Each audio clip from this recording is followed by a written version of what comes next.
안녕하세요. 테큐얼막스 자유형 첫 번째 시간입니다. 오늘은 물속에서 걷기, 호흡하기, 앉아서 발차기 하기를 배워보도록 하겠습니다. 첫 번째, 물속에서 걷기. 수영을 배우기 전 물속을 걸어다니며 물의 느낌을 익혀보겠습니다. 발차기 할 때 발등으로 물을 밀어내는 느낌을 걸어다니면서 느껴볼 수 있어요. 급하게 다리를 막 차려고 하면 몸이 움직이게 되는데요. 몸을 많이 움직이지 않은 상태로 물을 밀어내는 게 좋습니다. 물속에서 볼까요? 발등으로 물을 밀어내며 걸을 때 바닥에 뒤꿈치가 다 닿게 되면 무릎을 많이 구부리게 되는데요. 이왕이면 발끝으로 걸으면서 물을 밀어내는 게 좋습니다. 동작을 빨리빨리 하려고 하기보단 천천히 물을 밀어낼 때 저항을 느껴보는 게 좋습니다. 그리고 발끝에 너무 힘을 주게 되면 밀어내는 느낌이 부드럽지 않고 딱딱하게 느껴질 수 있습니다. 발끝에 살짝 힘을 빼주세요.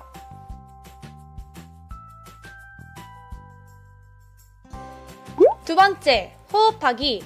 수영할 때의 호흡은 일상생활 호흡과는 반대로 입으로 들이마시고 코로 내쉬어야 합니다. 입으로 숨을 들이마시고 물속으로 들어갑니다.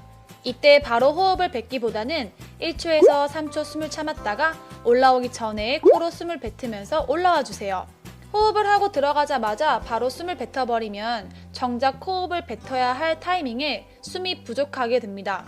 그리고 처음 호흡 배울 때는 몸을 움직이지 않아도 얼굴이 물속에 들어왔다는 이유만으로 호흡이 가빠질 수 있기 때문에 잠시 숨을 멈추었다가 뱉으면서 올라오는 게 좋습니다.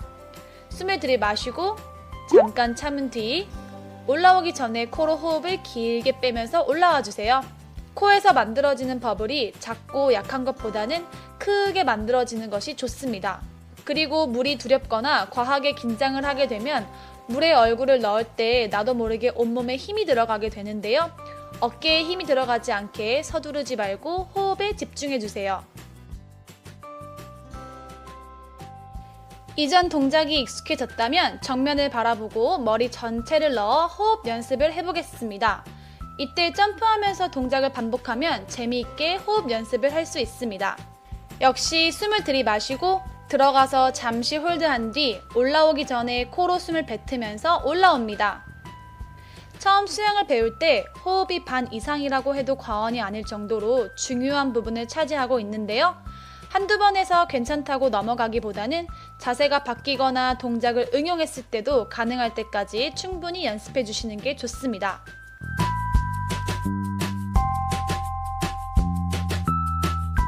이번에는 다른 방법으로 호흡 연습을 해볼게요.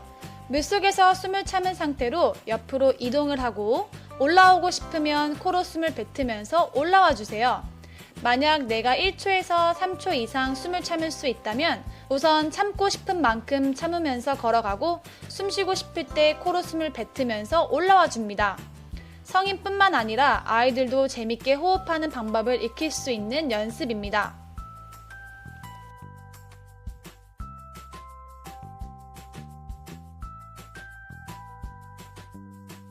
만약 얼굴이 물에 닿는 게 많이 두렵다면 세수하는 방법으로 호흡 연습을 할 수 있습니다. 두 손에 물을 가득 담고 코로 가져갑니다. 여기선 숨을 참지 않고 바로 코로 뱉는 연습을 해주세요. 물을 무서워하는 아이들이나 성인분들은 처음에 약한 버블을 만들어 낼 텐데요. 점점 버블을 크게 만들려고 노력하면서 재미있게 호흡 연습을 해보세요. 마지막으로 앉아서 발차기 하기. 수영할 때 발끝을 피라는 이야기는 말 그대로 발끝을 내리라는 뜻인데 가끔 이렇게 발가락에 꽉 힘을 주고 킥 연습하시는 분들이 계십니다. 그러면 쥐날 확률이 90%예요. 발등을 살짝 부드럽게 내려주세요. 너무 강하게 내릴 필요는 없습니다. 그리고 그대로 물속으로 내려서 처음에 걸어가며 물을 밀어냈던 것처럼 발끝이 물 위로 올라오지 않게 물을 밀어내 봅니다. 연습을 하다 보면 잘못된 동작이 나올 수도 있겠죠? 수영할 때 도움되지 않는 발차기를 알아보겠습니다. 지금 보이시는 것처럼 수면 위에서 찬방찬방 횟수만 많이 하는 발차기 연습은 도움이 되지 않습니다. 물속으로 살짝 내려서 연습해주세요.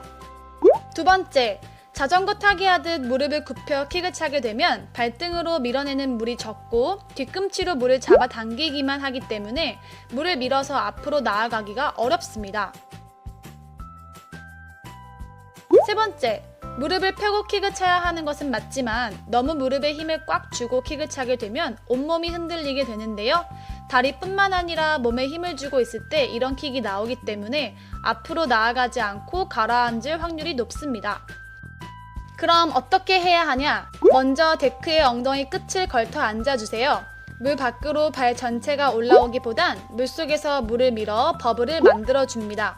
간단한 예로 목욕탕에서 올라오는 버블을 생각해주세요. 우리 발이 물속에서 버블을 만들어준다고 생각하면 되겠습니다. 발끝이 물 바깥으로 올라오지 않아도 지금 보이시는 것처럼 이러한 버블을 만들어낼 수 있습니다. 이상적인 킥은 물방울이 많이 튀지 않고 몸이 많이 흔들리지 않습니다. 그러려면 많은 반복 연습이 필요하겠죠? 발차기 100번 10세트 혹은 앉아 발차기 1분짜리 10번 이런 식으로 연습해 주시면 좋을 것 같습니다. 다음 시간에는 좀 더 심화된 과정으로 엎드려 뜨기 발차기, 벽 잡고 발차기 하기, 킥판 잡고 발차기를 배워보도록 하겠습니다. 간단하지만 항상 기초가 탄탄해야 어떤 것을 얹어도 단단해질 수 있겠죠? 오늘은 여기서 마치겠습니다. 이번 주도 즐거운 수영하세요. 감사합니다.